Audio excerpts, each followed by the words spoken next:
Hi, I am Laura Diehl here to talk to you about an email that I got. Now, this is not an email that was sent from a parent directly to me about a struggle they're having, but it is an email from a parent who's struggling that sent this email out to several people, and I'm on their email list.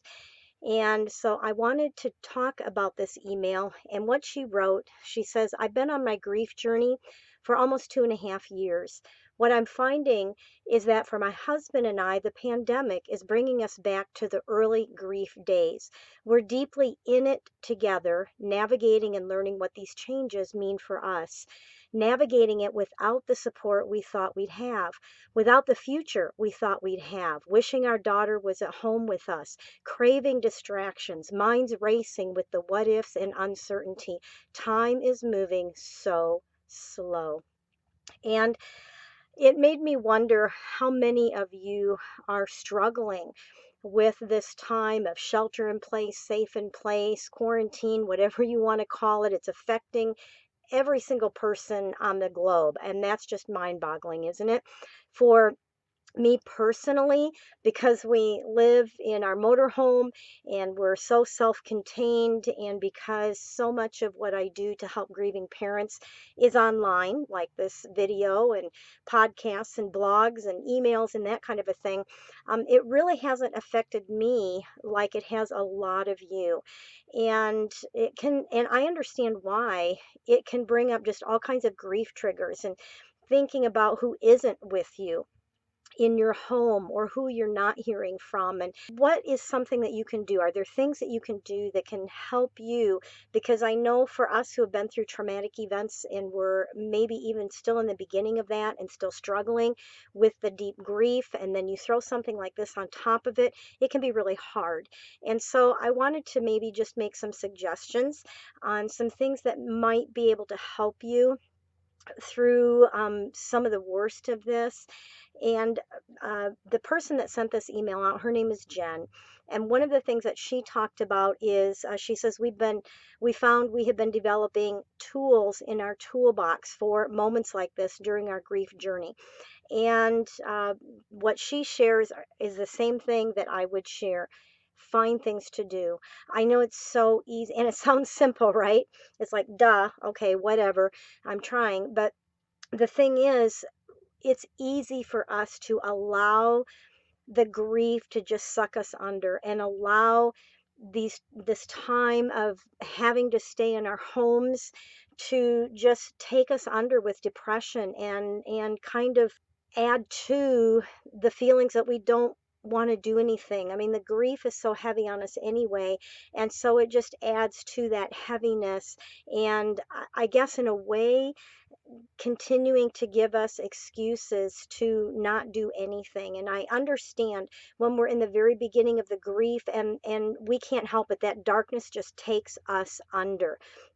But we can we can encourage ourselves to get busy and to do something. Just do one thing every day.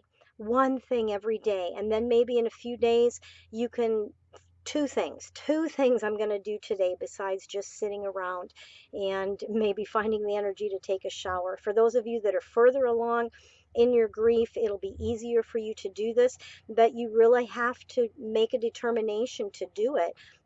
And some of these things can be such simple things. Going for a walk. I know some places they're encouraging that, some places they're discouraging it, so you have to take that into effect. But there's something about getting out in nature that is so healing to our souls.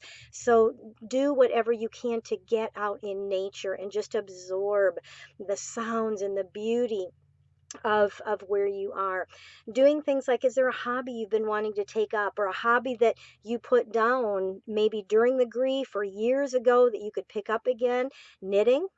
What about, remember when everybody was doing all the stamping stuff? Do you still have your supplies and you can get those out and start stamping again, making cards, whatever you can do with that? What about tinkering on a car again for the men in our life?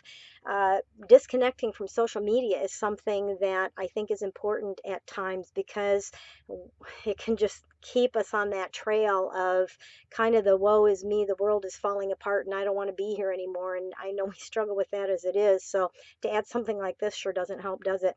What about watching movies that make us laugh? And I know sometimes we don't feel like laughing, maybe we feel guilty for laughing, but laughter is a medicine, and it's okay to laugh. It's You're not betraying your child by having laughter and happiness in your life again. It is not betraying your child. It's not leaving your child behind, because that's impossible to do. Maybe some other thoughts: putting a puzzle together, doing sudokus, whatever. I'm not a math person or a number person. I don't even remember how to pronounce them. That's not my thing. But something that just keeps your mind occupied, and something that you enjoy doing in the process. Maybe playing an instrument, getting out your guitar, dusting it off, and playing some tunes or whatever.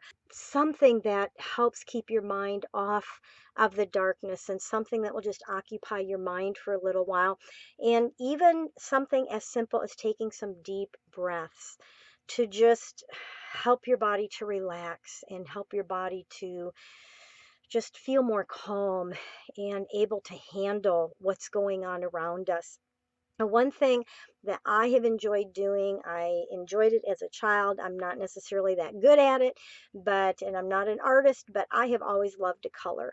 And even before that big coloring craze started up several years ago, I bought coloring books and would color, like when I was riding on airplanes or just watching TV, whatever. And so after Becca died, I wanted to come up with a way that would help other parents, give them something to do, not just something to read, but something to do. And I'm also a big fan of journaling. And I know we hear that a lot. You need to journal, but the thought is, if journaling's not something you've done in the past, it's like, where do I start? I don't even know what I would write. And so I believe that the Lord gave me this idea, and I had a friend who's an artist and she hand drew everything, but I put this together. It's My Grief Journey Coloring Book and Journal, and it combines the two. And even if you're not a colorer, it's a great, almost like a devotional type book, but it goes through 40, I think it's 42 words that have to do with our grief journey. I just flipped this open, and this is the word sorrow. And there's a page to color. There's a journaling prompt. This one says, I try to hide my sorrow when. And so you can journal if you need more space. There's some journaling pages in here. And then there's something written about that word to help encourage us to think maybe a little bit deeper about that word, and then a scripture verse at the bottom. Now, I color in my own book. Let me find some pages. Hope. I colored the word hope. I know the last one I did was the word anxious. Here, anxious.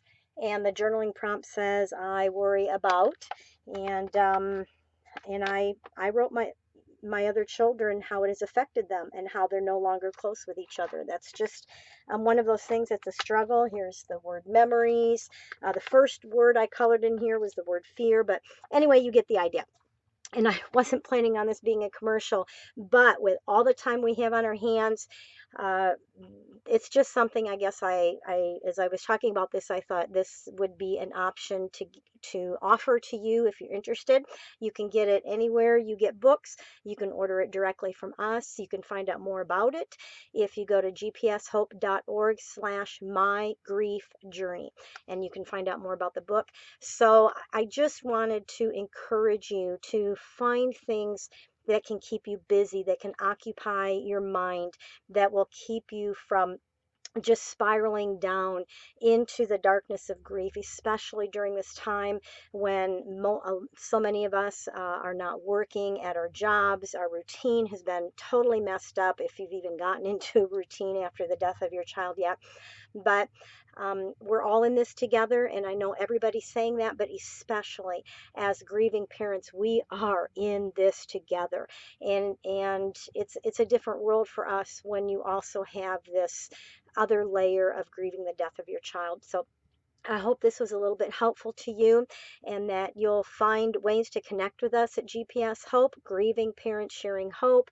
I have a blog, a podcast, a website, gpshope.org. So we do as much as we can to offer resources and support for grieving parents to the point of we live in a motorhome full time. We call the Hope Mobile so that we're available to travel and be where we need to be. So anyway, I'll wrap this up and hopefully I'll have you join me next week.